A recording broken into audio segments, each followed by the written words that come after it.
పట్టించుకొని ప్రభుత్వం మరింత సన్నిహితమైన సహవాసాన్ని కలిగి ఉండాలి ప్రయత్నం చేద్దాం. మనం బలలో పాలు పొందే ముందు ఒక వాక్యం చదువుదాం. ద్వితీయోపదేశకాండం 31వ అధ్యాయం. ద్వితీయోపదేశకాండం 31వ అధ్యాయం 8వ వచనాన్ని మనం అందరం కలిసి చదువుతాం. ద్వితీయోపదేశకాండం 31వ అధ్యాయము 8వ వచనాన్ని మనం అందరం కలిసి చదువుతాం. నీ ముందర నడుచువాడు యెహోవా, ఆయన నీకు తోడైనను, ఆయన నిన్ను విడువుడు, నిన్ను ఎడబాయడు. భయపడకము, విస్మయం పొందకము అని ఇశ్రాయేలీయులందరి ఎదుట అతనితో చెప్పాను.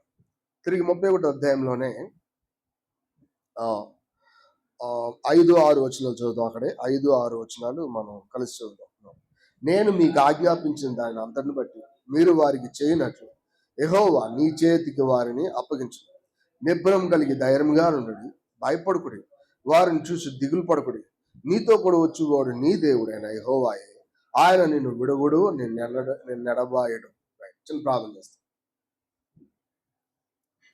ప్రేమల తండ్రి, యేసుక్రీస్తు ధన్యకరమైన నామమును బట్టి స్తోత్రాలు. ఎంతవరకు మీరు మాకు సహాయపడినందుకు వందనాలు ప్రభువా. చదువుబడిన లేఖనాన్ని గురించి పంచిపెట్టండి. మీ దాసు నిష్ప్రయోజకుడు నీ ప్రజలు ఎంతో ప్రశస్తమైన వారు.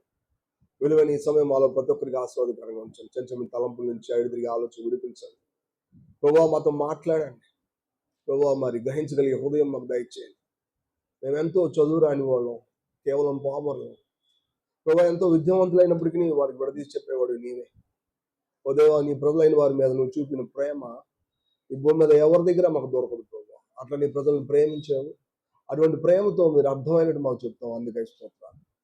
గ్రహించగలిగే హృదయం, చూడగలిగే కన్ను మాకు దయచేయండి. మమ్మల్ని మేము పూర్తిగా మీకు అప్పచెప్పుకుంటున్నాం ప్రభువా. సార్వత్రికం అంతట్లో చెడుగున్న బిడ్డలతో మమ్మల్ని ఐక్యపరుచుకుంటున్నాం. వ్యక్తిగతమైన విషయాల నుంచి మమ్మల్ని కాపాడుతున్నందుకే స్తోత్రాలు. శత్రువును పూర్తిగా సిగ్గుపరిచినందుకే స్తోత్రాలు. వందనాలు చెల్లిస్తూ యేసుక్రీస్తు శక్తిగల నామంలోనే ప్రార్థించి వేడుకొంచున్నాం తండ్రి, ఆమేన్. సో ఈ వాక్యము మనం చదివినటువంటి వాక్యం మరి మోటో కార్డులో ఉందని మనకు తెలుసు. సో ఒకసారి మళ్ళీ అక్కడికి వెళ్దాం. 8వ వచనం, 31:8.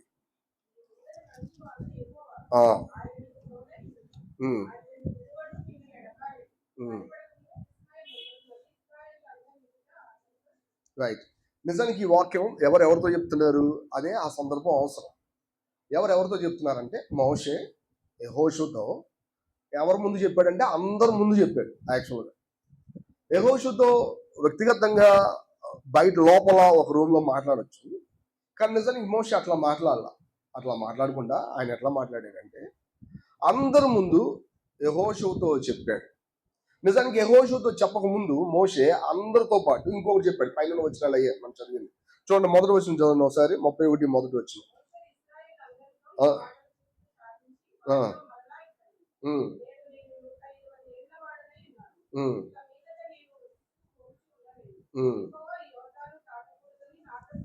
చాలా యాక్చువల్గా ఫస్ట్ వచనంలోనే మనం చూస్తే మోషే ఇశ్రాయేలీయులందరితో ఈ మాటలు చెప్పుడు చాలించి వారితో మరలా ఇట్లా నేను యాక్చువల్గా అంటే ఏంటి, 8వ అధ్యాయం లేదా 8వ వచనం లేదా 7వ వచనం వరకు కూడా మోషే ఎవరితో మాట్లాడుతున్నట్టు?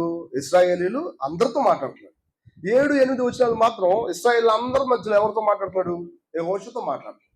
ఎందుకు ఈ మాటలు అంటే, ఇప్పుడు దాకా లీడర్షిప్ ఎవరి చేతిలో ఉంది? యాక్చువల్గా మోషే చేతిలో ఉంది. ఇప్పుడు మోషే తను వెళ్ళిపోవాల్సిన గడియ వచ్చింది యాక్చువల్. సో ఇప్పుడు దేవుడు కూడా చెప్పాడు. నిజానికి చూస్తే మనకి ఇంతకుముందు అధ్యాయాల్లో ప్రభు ఖచ్చితంగా స్పష్టంగా చెప్తాడు. ఇక ఆ విషయాలన్నీ మనం తెలుసుకోవచ్చు చదివి. సో ఇప్పుడు మోషే కొత్తగా ఉన్నట్టు ఒక లీడర్ను అపాయింట్ చేస్తా ఉన్నాడు. ఈ లీడర్కి చెప్తుంది ఏంటంటే వాస్తవానికి చూడండి 3వ వచనం చదువుదాం.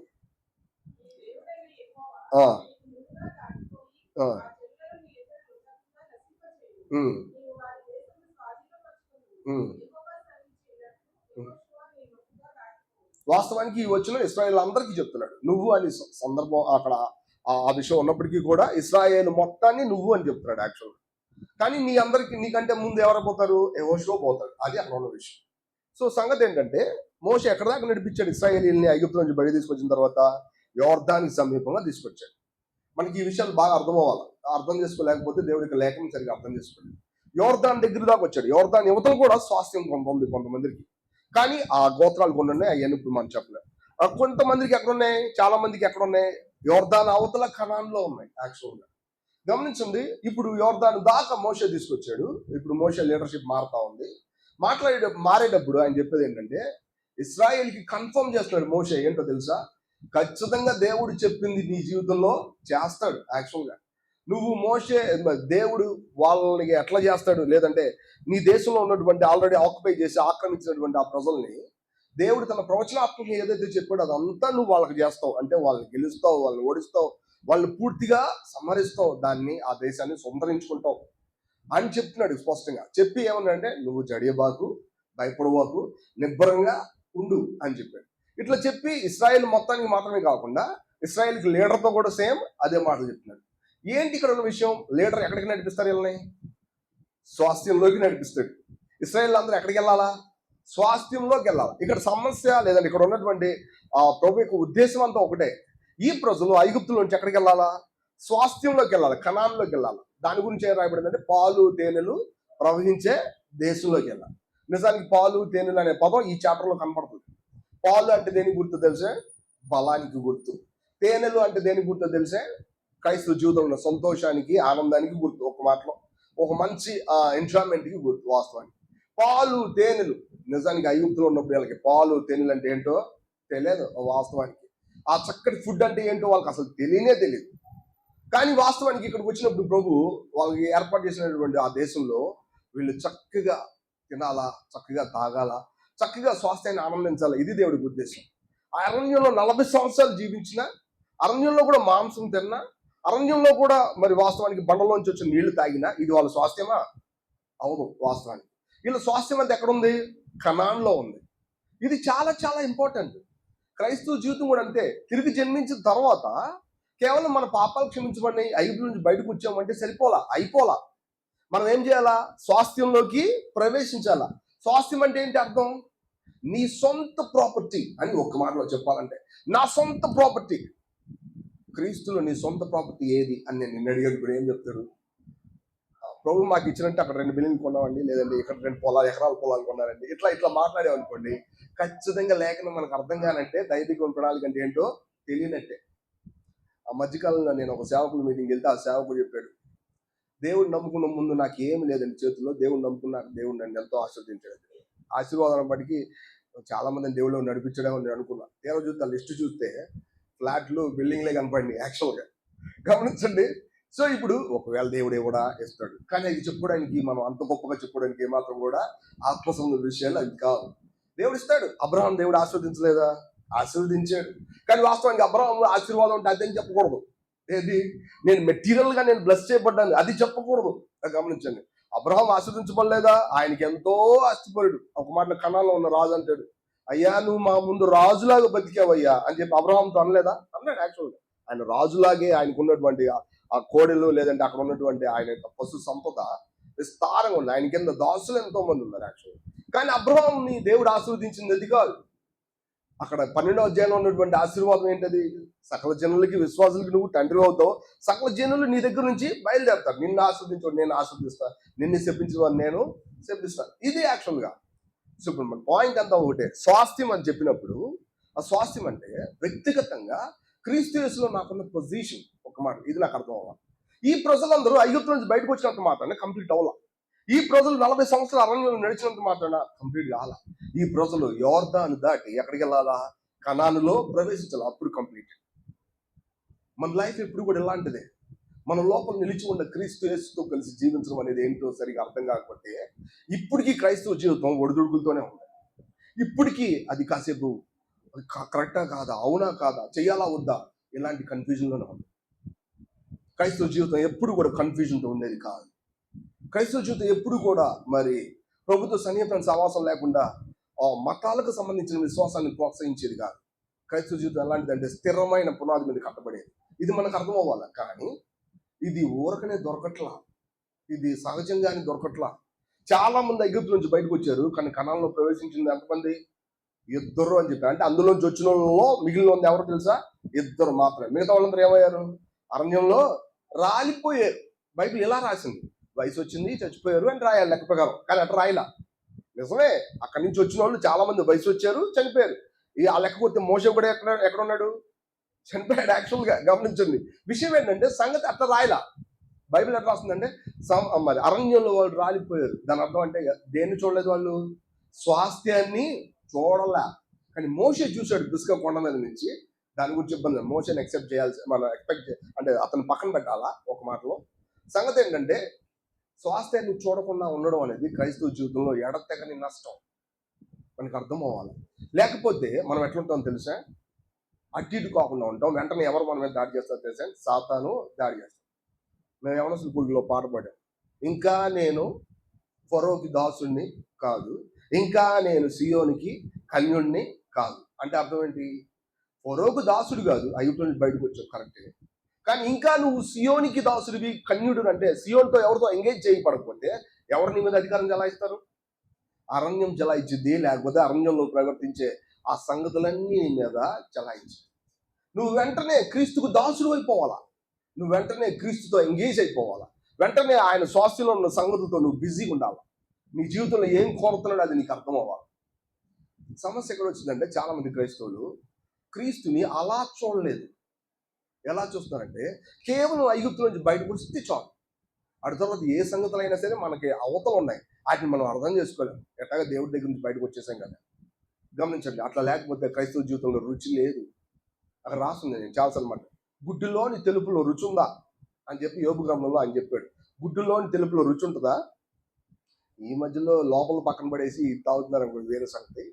అది చెప్తున్నారు అనుకోండి, దాని వేరే సంగతి. విషయం ఏంటంటే గుడ్డిలోని తెలుపులో దాని అర్థం ఏంటంటే లోపలగా దేవుడి వ్యక్తిగత స్వాస్థ్యం, అంటే దేవుడితో ఉన్న సన్నిహితమైన విషయాన్ని అర్థం చేసుకోలేకపోతే, దేవుడు మన జీవితంలో ఏమి ఇచ్చారో అర్థం చేసుకోలేకపోతే క్రైస్తవ జీవితంలో ఉన్నటువంటి చక్కటి విషయాన్ని పోగొట్టుకున్నట్టే, లేదంటే తెలుసుకోలేదు ఇంకా అని దాని అర్థం. సో ఇప్పుడు ఒక ప్రత్యేకమైన లీడర్ మనకు అపాయింట్ చేయబడినా, లేదంటే మనం జర్నీలో ఉండి ముందుకు వెళ్తున్నా, దేవతాన్ని దాటాల్సి వచ్చినా, ఇదంతా దేనికోసం అంటే స్వాస్థ్యం కోసమే. మనం కూడా ఎడతెగ ప్రభుత్వం కలిసి సావాసం చేయడానికి గడికి వారానికి లేదంటే ఆదివారం మనం కలిసి వస్తున్నా, దీని వెనకాల అంతరార్థం ఏంటో తెలుసా? మన స్వాస్థ్యం మన ప్రభువుని మరి ఎక్కువగా ఆనందించడానికి, అనుభవించడానికి, ఇంకా ఆయనతో కలిసి జీవించడానికి. ఆ స్వాస్థ్యం ఏంటో మనకు అర్థం అవ్వాలి. స్వాస్థ్యం అంటే చాలా సింపుల్గా నా సొంత ప్రాపర్టీ, అందులో నన్ను నేను చూసుకోగలను, నా కోసం పనిచేసే ఆస్తులు ఉన్నాయి, లేదా అవయవాలు ఉన్నాయి, నా కోసం పనిచేసే ప్రాపర్టీస్ ఉన్నాయి, వాటిని నేను వాడుకుంటాను, ఆలోచిస్తాను, అర్థం చేసుకుంటాను, ఇంకా వాటితో కలిసి నేను బతుకుతా. ఇది దాని అర్థం. మరి కణాల్లో చూడండి, దానంతటా అది పండే పంట ఉంటుంది, దానంతటా అది పారే పాలు తేనెలు ప్రవహిస్తాయి. సో అంతేకాదు, కణాల్లో వాళ్ళు ఎలా ఉంటారంటే ఒక చక్కగా పొలాలు పంట తింటారు. ఇంకా వాళ్ళ జీవితం ఎట్లా ఉంటుందంటే ఐగుప్తులు ఏదైతే లేదో అదంతా అక్కడ దొరికింది. ఇది అక్కడ ఉన్న విషయం. సరే, ఎక్కువ మాట్లాడక ముందు ఈ చాప్టర్లోనే నేను కూడా ఎక్కువసేపు మాట్లాడే టైం అవుతా ఉంది. ఈ చాప్టర్లో ఇంకొక ఎక్స్పీరియన్స్ ఉంది. ఆ ఎక్స్పీరియన్స్ ఏంటో చూద్దాం. చూడండి ఒకసారి. ఈ చాప్టర్లోనే 16-17 వచ్చిన చదువుతాం. 16-17 వచ్చిన.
చాలా గమనించారా?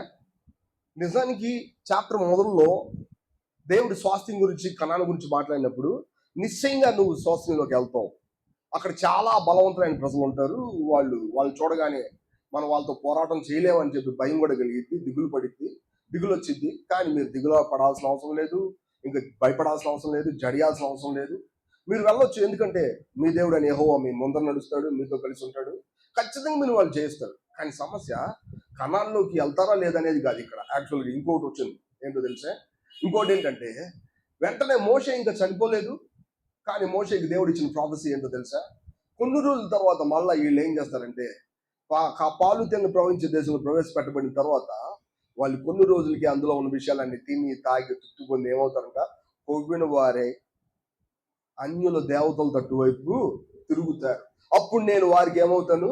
విరోధిని అవుతా. యాక్చువల్గా వారిని నేను ఏం చేస్తాను? శిక్షిస్తాను. యాక్చువల్గా మోషే ఇంకో మాట చెప్పాలంటే, మరి ఈ అధ్యాయం చదివితే ఆయన అంటాడు, మోషే యెహోవా ప్రవచించడం నాకు తెలిసింది, మీరు ఎట్లా అవుతారని నాకు తెలుసు అని చెప్పి యెహోవా నాకు చెప్పాడని చెప్పి ఆ కీర్తన చక్కగా రాసి వాళ్ళతో కంఠస్థం చేయించారంట. యాక్చువల్గా ఎందుకు అట్లా చేశాడు అంటే, ఇంకా ఆయన అంటాడు, మీలో పెద్దలు ఎవరు ఉంటారంటే యాక్చువల్గా వీళ్ళందరితో కలిసి ఇదిగో నేను ఈ మాట ముందే చెప్పానంటే మీరే మరి ఎవిడెన్స్, మీరే మరి ఆధారం అని చెప్పి యాక్చువల్గా వాళ్ళతో ఆ పాట పాడిస్తాడు, ఆ కీర్తన రాస్తాడు. యాక్చువల్గా అటు తర్వాత మోషే ఏమంటాడు తెలుసా?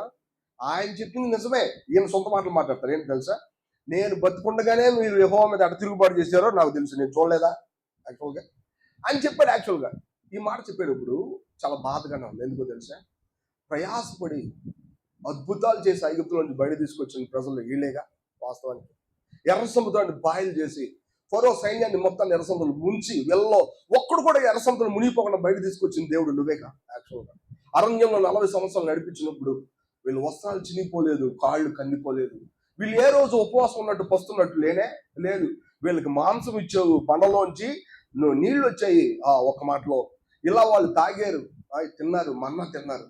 బట్ ఇట్లాంటి వాళ్ళు యోర్దాన్ దాటిన పాలు తిని ప్రవేశించిన తర్వాత వీళ్ళ మీద నువ్వు ప్రొటెక్షన్ ఎందుకు నువ్వు పక్క తప్పించావు? ఎందుకు? నా బాధ అది. ఎందుకు నువ్వు వాళ్ళని కంట్రోల్ చేయలేవు? దేవుడు ఇప్పుడు ఎట్లనే చేస్తాడు. ఏదైనా తోటలో ఆదాము అవ్వలు పెట్టినప్పుడు సొంత ఛాయిస్ ఎవరు చేయాలా? వాళ్ళే చేయాలా. ఏదైనా తోట పెట్టింది ఎవరు? దేవుడే. ఏదైనా తోటలో పెట్టింది ఎవరు? వాళ్ళనే, దేవుడే. ఇప్పుడు నిర్ణయం చేయాల్సింది ఎవరు? ఆదాము అవ్వలే. మీరు గమనించండి, దేవుడు ఎప్పుడు కూడా ఎట్లనే చేస్తాడు చాలా చక్కగా. ఎట్లా అంటే తన ప్రజలు ఏంటి అనే దాన్ని ఆయన తెలుసుకోవాలనుకుంటాడు. ఎంతసేపు వాళ్ళకి సహాయం చేయడం ఆయన పెద్ద విషయమేం కాదు. కానీ దేవుడి ప్రణాళిక విషయంలో ఆయన సహాయపడడానికి ఎప్పుడు సిద్ధంగానే ఉంటాడు.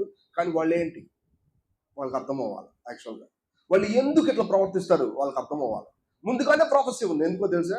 వీళ్ళు కణాల్లో ప్రవేశించిన తర్వాత కొన్ని సంవత్సరాలకి కణాల్లో ఉన్నటువంటి అన్ని చక్కగా వాడుకుంటా తృప్తి పొంది వీళ్ళు ఎవరికి విరోధంగా నడుస్తారంటే ప్రభువుకే, దేవుడికే విరోధంగా నడుస్తారు. దేవుడికి విరోధంగా నడవడం అనే పదానికి అర్థం ఏంటంటే అన్ని దేవతల తట్టుకి తిరిగారు. దేవుడిని రీప్లేస్ చేశారు. అన్ని దేవతలు పెట్టుకుని విగ్రహాలు పెట్టుకొని పూజించారు. యాక్చువల్గా అప్పుడు నేను వాళ్ళకి విరోధం అవుతా, వాళ్ళని మళ్ళా నేను శిక్షిస్తా. అప్పుడు వాళ్ళకి ఇంతకు ముందులాగా విషయాలు ఉండవు. అప్పుడు వాళ్ళు అనుకుంటారు దేవుడు మన మధ్యలో లేడు, అందుకే మనకి కష్టాలు వచ్చినాయని అనుకుంటారు. సో ఎందుకు విషయం జరిగింది అనేది నేను ఆలోచన చేసినప్పుడు ఒకటే ఏంటో తెలుసా? వారు దేంట్లో ప్రవేశించారో వాళ్ళకి తెలియదు సరిగ్గా. అరణ్యంలో వాళ్ళు దేంట్లో నుంచి నీళ్ళు తాగారు ఎట్లా తెలియదు. అట్లాగే వాళ్ళు కణాల్లోకి వచ్చినప్పుడు వాళ్ళు దేంట్లో నుండి వాళ్ళు పాలు తేనెలు ప్రవహించిన దాన్ని తీసుకొని తింటున్నారు వాళ్ళకి తెలియదు. వాళ్ళు దేనికోసం మరి దేవుడు ఎంత కష్టపడి ఇక్కడ నడిపించాడో వాళ్ళకి అర్థం కాల.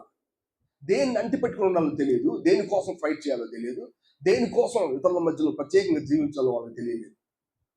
ఇది సమస్య. ఇది ఎంత పెద్ద సమస్య. నిరంతరం తన తలంపుల్లో కొట్టబడే వ్యక్తి తన ఆత్మలో నిశ్చలంగా ఉండే దేవుడి యొక్క శక్తిని గ్రహించడం ఎంత కష్టమో ఇక్కడ అర్థమైపోతుంది. చాలా సామాన్యంగా బాహ్యమైన శక్తుల చేత దేవుడిని సంతోషపెట్టాలనుకునే ప్రతి వ్యక్తి తన ఆత్మలో నిలిచి ఉన్నటువంటి నిరంతరంగా ఉండే ఆ జీవాన్ని గ్రహించడం ఎంత కష్టమో ఇక్కడ అర్థమైపోతుంది. పాలు తేనెలు బయట కనబడే మాటలైనప్పటికీ కూడా ఈరోజు మనం వాటిని ఆత్మ సంబంధంగా కన్వర్ట్ చేస్తున్నాం. ఈ రోజు కూడా ఆత్మ సంబంధంగా కన్వర్ట్ చేసిన ఆత్మ సంబంధమైన పాలు తేనెలు తాగడం నాకు తెలియకపోతే స్టిల్ నా కండిషన్ కూడా ఎట్లా ఉంటుందో తెలిసే, కొన్ని రోజులకి ఖచ్చితంగా అన్ని దేవతల వైపు తిరుగుతారు. అన్ని దేవతలు ఎవరో తెలిసే? వీళ్ళు ఏం చేసినా నో అని చెప్పరు. వాళ్ళు ఎవరో తెలిసే? వీళ్ళు ఏం చేసినా నో అని చెప్పరు. మళ్ళీ విచిత్రంగా ఉంటుంది. దేవుడి పేరు చెప్పుకుని వీళ్ళ సంతోషాలు నెరవేర్చుకుంటారు. ఎక్కడ? రోడ్ల మీద జనాల మధ్యలో విస్తారమైనటువంటి తిని తాగి ఇంకా చాలా విషయాలు చేస్తారు. ఇదంతా ఎవరి ముందో తెలుసా? దేవుళ్ళ ముందే. పాపం వాళ్ళు ఎంత ఇది తప్పు ఒప్పుని కూడా చెప్పరు. ఒకసారి నేను బండి మీద వెళ్తా ఉంటే నా వెనకాల నాన్ బిలీవర్, అంటే దేవుడు నమ్ముకోలేదు. ఆ రోజు ఏదో పండగ వచ్చింది. ఆ పండగలో ఒక పెద్ద ఆయన పెద్ద లౌడ్ మ్యూజిక్ పెట్టి పెద్ద పెద్ద బాక్సులు పెట్టి రోడ్డు మీద తిరుగుతున్నారు. ఫస్ట్ పాట రాగానే చూసావా మా దేవుళ్ళు ఎంత చక్కటి పాట పెట్టారు. మేము ఇంకా దాటలేదు. ఆ పాట మారిపోయి వేరే పాట వచ్చింది. దాటలేదు. ఇదేగా మీ దేవుడు అన్నారు.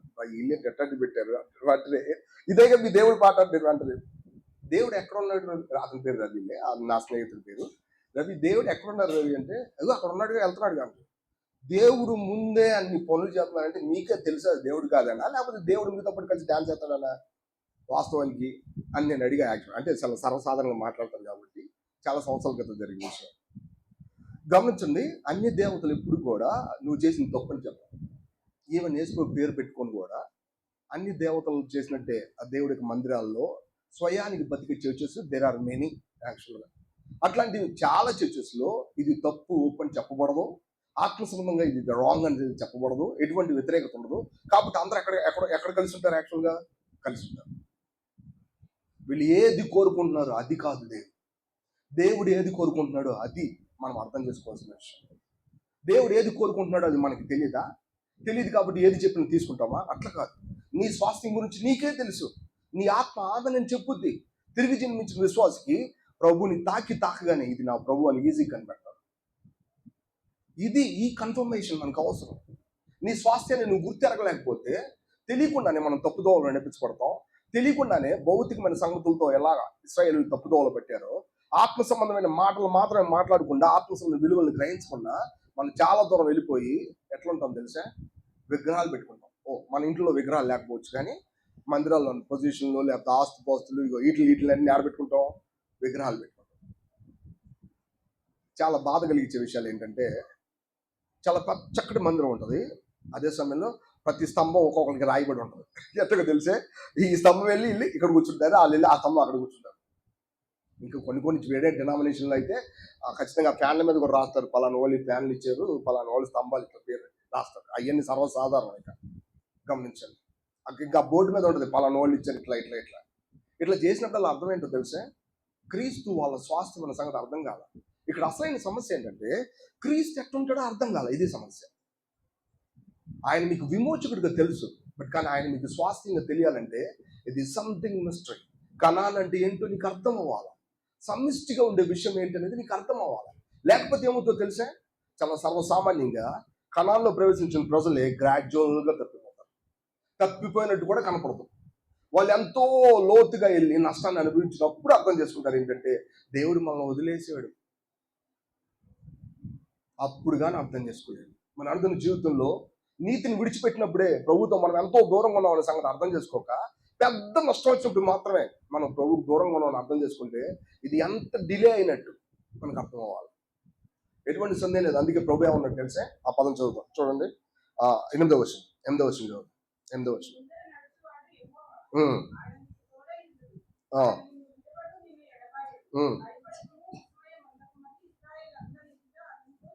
రైట్, 7వ వచనం కూడా చదువుతాం.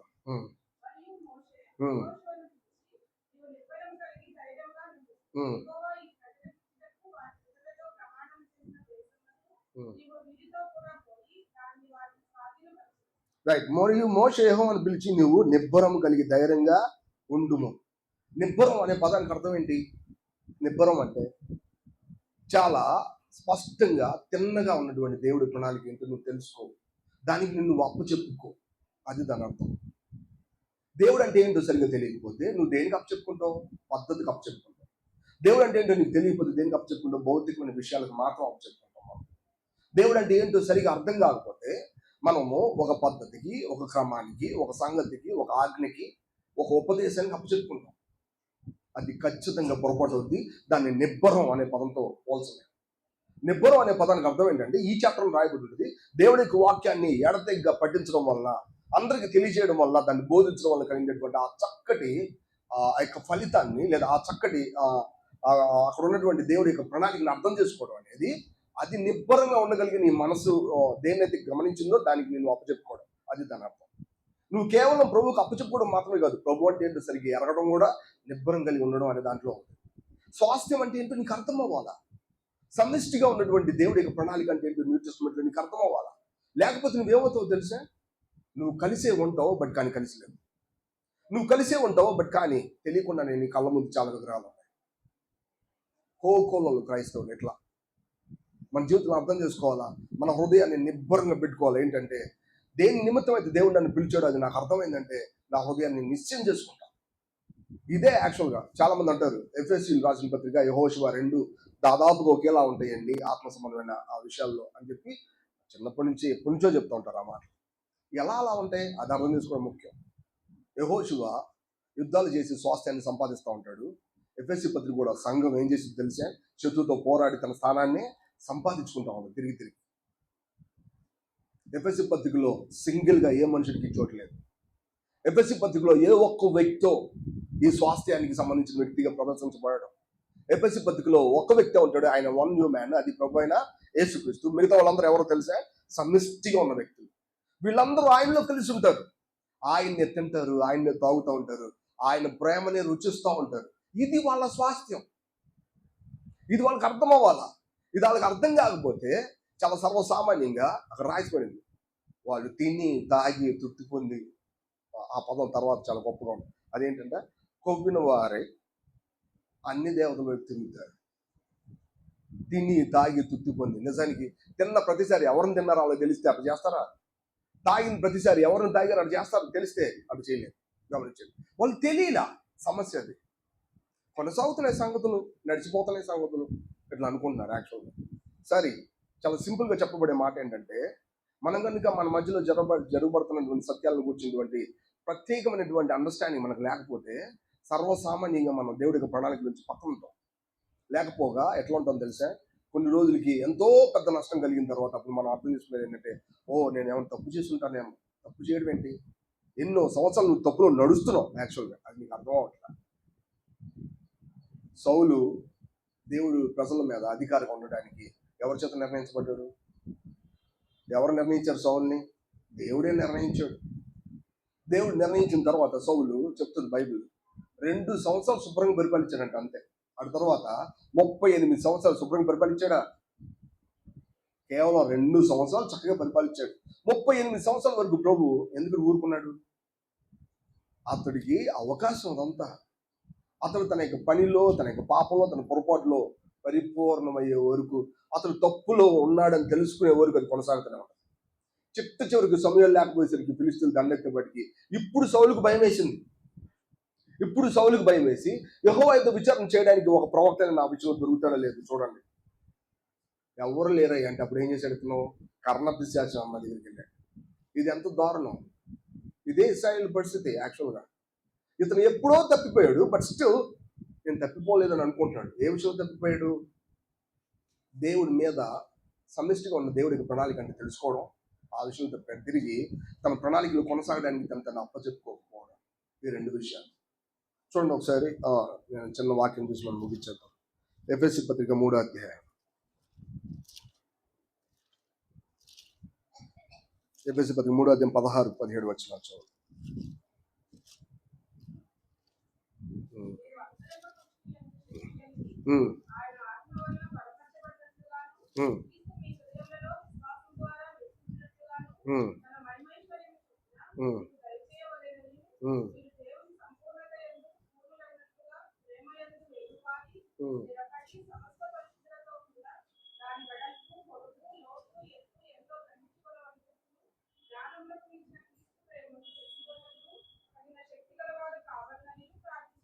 చూసారా అపోజిట్ ఏం చెప్తున్నాడు?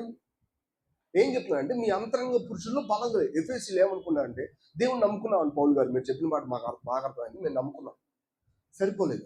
పౌలు ఏమన్నాడంటే సరిపోలేదు, మీరు ఇంకా తెలుసుకోవాల్సింది ఏంటో తెలుసా? మీ అంతరంగ పురుషుడు బలపరచబడాలి. అంతరంగ పురుషుడు అంటే ఎవరు? మన ఆత్మ, మన మెదడు కాదు, మన బాడీ కాదు, మన ఆత్మ బలపరచబడాలి. అంటే లోపల ఇది తప్పు ఒప్పు అని చెప్పబడే ఆ చక్కటి సౌండ్ పెద్దదవ్వాలా, అది దాని అర్థం. చిన్న విషయాన్ని కూడా లోపల ఉన్న ఆత్మ ఏం చెప్పాలా? తప్పు ఒప్పు అని చెప్పేయాలా. నీ మెదడు ఏం చెప్తుంది అనేది కాదు ఇక్కడ విషయం. నీ అంతరంగ పురుషుడు బలంగా ఉన్నాడా లేదా అది ముఖ్యం. ఆధునిక క్రైస్తవులు ఇక్కడ మోసపోయారు.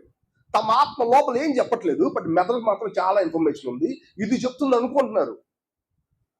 చాలా పెద్ద పొరపాటు. ఇప్పటికే పొరపాటులో ఉన్నారు, but still they thought that never fail the people అనుకుంటున్నారు. గమనించండి, పౌలు చెప్తున్నాడు నీ అంతరంగ పురుషుడు బలపరచబడ్డాడంటే అతను మీరు మీ మెదడుతో ఆలోచించే లోపలే అతను మీ వైబ్రేషన్ లేపి ఏం చెప్తుంటాడు, ఇది తప్పు చేయబాకు, ఇది నీ వల్ల కాదని చెప్పాలా. నువ్వు ఫీల్ అవ్వాలా. నీ మనస్సాక్షి తగినంతగా ఎందుకు రెస్పాండ్ అవ్వట్లేదు. నువ్వు ఫీల్ కాకపోతే ఆల్రెడీ నువ్వు తప్పులో ఉన్నావు. రెడ్ ఫ్లాగ్ అది, జాగ్రత్త గుర్తుపెట్టుకోవాలి. అది తప్పకుండా నువ్వు డేంజర్లో ఉన్నావు దాని అర్థం. అది నేను స్వాస్థ్యాన్ని గురించి సరిగ్గా అర్థం చేసుకోవడం ఇక్కడి నుంచే మొదలవుతుంది. నా ఆత్మ బలపరచబడిందా లేదా, దట్స్ మోర్ ఇంపార్టెంట్. నా ఆత్మ బలపరచబడకుండా ఏదో కొంత నేను తిన్నాను తాగాను అనే పదాల్లో, అంటే కొంత నేను నమ్మేసుకున్నాను ప్రభువుని అనే పదాలు మాట్లాడుతున్నావు అంటే సారీ, నువ్వు స్వాస్థ్యంలో సరిగ్గా నువ్వు నిలకడగలేవు. దయచేసి మన నిర్ణయాలు మార్చాలా. మనం పూర్తిగా నష్టాన్ని చవిచూచే లోపలే ప్రభువా తిరిగి స్వాస్థ్యంలో ఉన్నటువంటి ఆ గొప్పతనం నాకు కావాలా, నా ఆత్మ బలపరచబడాలి ప్రభు అని మనం చెప్పగలగాల. లేకపోతే ఏమవుతుందంటే ఒక రోజు వచ్చింది ఖచ్చితంగా నీ ఆత్మ ఎక్కడో మూలపడి ఉంటాడు, నీ మెదడు ఏమాత్రం నిన్ను మెయింటైన్ చేయలేదు, నీ బాడీ నీ మాట ఎనదు, నీకు పెద్ద నష్టం కనపడింది. అటు తర్వాత దేవుడు నన్ను ఎప్పుడో విడిచిపెట్టి నాకు అర్థం కాదు, ఇంత దూరం వచ్చింది. అంతేకాదు, మీరు విశ్వాసం ద్వారా మీ హృదయాల్లో క్రీస్తు ఏం చేయాలా, నివసించాలా. అంటే అర్థం ఏంటో తెలిసే, మీ ఆత్మ ఏదైతే చెప్తుందో దాన్ని అనుసరించి నువ్వు నిర్ణయం చేయాలి. నువ్వు నిర్ణయం చేయడం కాదు, నీ ఆత్మ నిర్ణయించిన దాన్ని నువ్వు నిర్ణయం చేసి విశ్వాసం ద్వారా క్రీస్తుని అనుభవంలో పాటించడానికి అవసరం బలాన్ని పొందాలా. ఇది ఆత్మ సంబంధమైన ఎక్సర్సైజ్. ఒకడు మాటలతో గెలవడం కాదు, ఒకడు మందితో గెలవడం కాదు, ఒకడు తెలివిగా ప్లాన్ చేసి మనుషులకు తగ్గ మాటలు మాట్లాడి గెలవడం కాదు. ఎలా గెలవాలి మనం? మన ఆత్మ చెప్పిన దాన్ని మన విశ్వాసంతో క్రీస్తు ద్వారా బలం పొందాలి. అది దాని అర్థం. సరైన దారి ఇదే. అది ఎంత లేట్ అయినా పర్వాలా, అది ఎంత కష్టమైన పర్వాలా, మనం మాత్రం స్వాస్థ్యంలో ఉన్న సంగతిని వాడుకొని తీరాల్సిందే. ఇది క్రైస్తవ జీవితంలో ఉన్న చక్కటి సంగతులు పౌలు చెప్తున్నాడు. ఎఫెసీయులు దేవుని నమ్ముకున్నారు, సంతోషం, కానీ వాస్తవానికి ఇది సరిపోదు. చాలా సర్వసామాన్యంగా మీరు దేవుని నమ్ముకున్నారు. నేను వచ్చేసిన వారంలోనే మళ్ళీ తిరిగి ఎక్కడ ఉంటారు? మీరు లోకంలో ఉంటారు తెలియకుండా.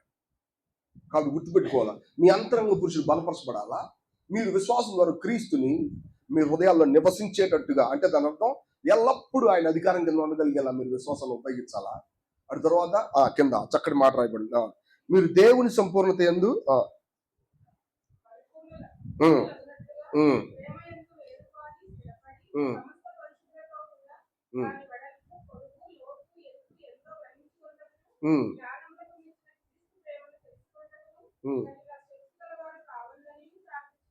చూసారా, ఆయనకు ప్రార్థన ఉంది. ఏంటది అంటే మీరు వేరుపారాలా. ఎందుకంటే క్రీస్తు ప్రేమను సమస్త పరిశుద్ధులతో కలిసి.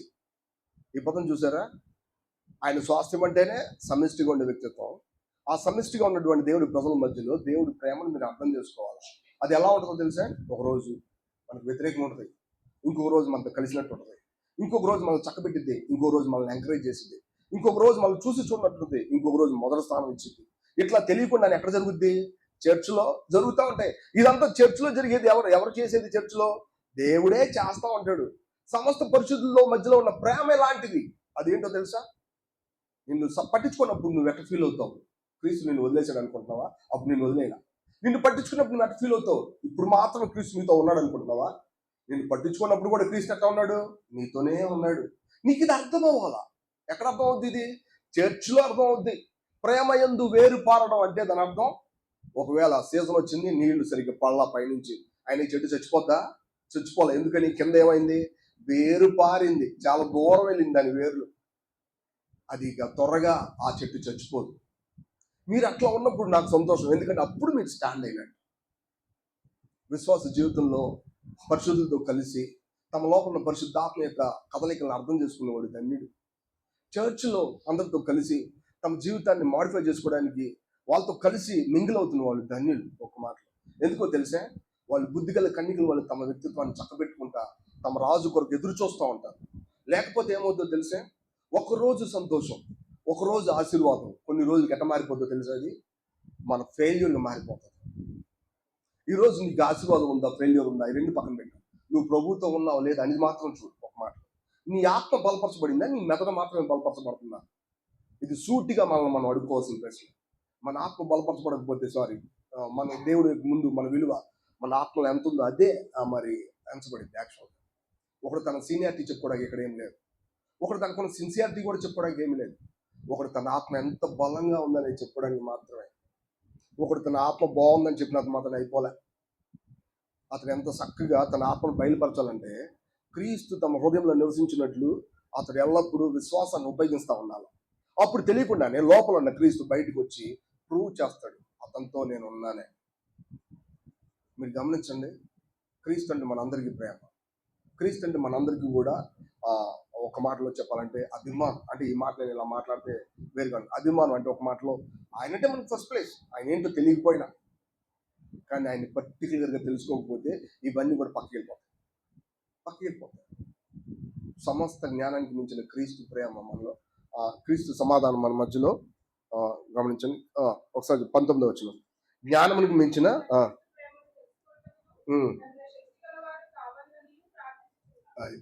జ్ఞానానికి మించిన క్రీస్తు ప్రేమ మనం తెలుసుకోవాలి. ఇది ఇట్లా ఉంటుంది అట్లా ఉంటుంది అని చెప్పడానికి మాటలే సరిపో, అక్కడ అర్థం అవుతుంది. ఎందుకంటే అది ప్రేమ. ఈ ప్రేమ ఎట్లా ఉంటుందంటే అన్ని పక్కల మనకి కవర్ చేస్తూ ఉంటుంది, అన్ని పక్కల మనం సరి చేసింది. ఈ సరి చేయడం ఈ ప్రేమ అంతా ఎక్కడ ఉంటాయి చర్చ్ లైఫ్. ఇది యాక్చువల్గా జాషువాకు చెప్పినటువంటి కమిట్మెంట్. ఇట్లా ఉన్నప్పుడు అతను చేసే ప్రతి పని ముందు ఎవరుంటారో తెలుసా? దేవుడు ఉంటాడు. నీ ముందర నేను నడుస్తాను, ఎందుకంటే నా ప్రజలు స్వాస్థ్యాన్ని అనుభవించడం కంటే ఏది గొప్ప? నేను వాళ్ళకి చేసిన వాగ్దానం ఇదే.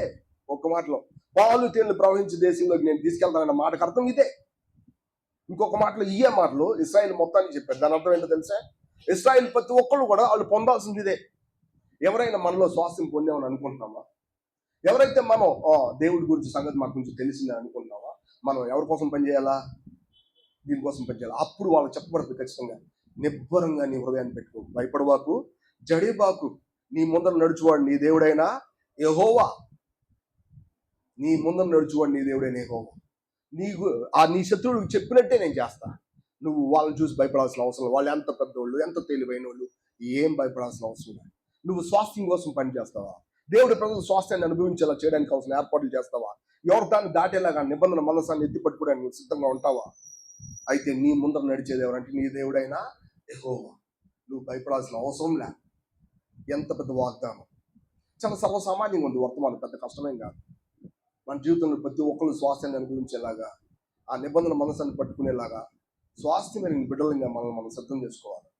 ఒకవేళ మనం ఇంకా ఆ విషయాల్లో బలహీనంగా ఉంటే, ప్రభువా ఆ విషయంలో మమ్మల్ని మరింత బలవంతం చేయండి, మమ్మల్ని చక్కబెట్టండి, మమ్మల్ని ప్రభువా ఆత్మ సంబంధంగా ఎంపవర్ చేయండి, విశ్వాసం ద్వారా ఎల్లప్పుడూ మా హృదయాల్లో మీరు నివసించినట్టుగా మమ్మల్ని స్థిరపరచండి. అదే సమయంలో సమస్త పరిశుద్ధులతో ఉన్న ఆ ప్రేమలో వేరుపారి సమస్త జ్ఞానానికి మించిన ప్రేమను మేము అనుభవించడానికి కావాల్సిన కృపను గ్రహించండి అని మనం అప్పచెప్పుకుంటాం. తప్పకుండా ప్రభు స్వాస్థ్యాన్ని కూర్చుని ప్రతి సంగతి విషయంలో మనం సహాయం చేస్తాం. రైట్, ప్రార్థన చేద్దాం.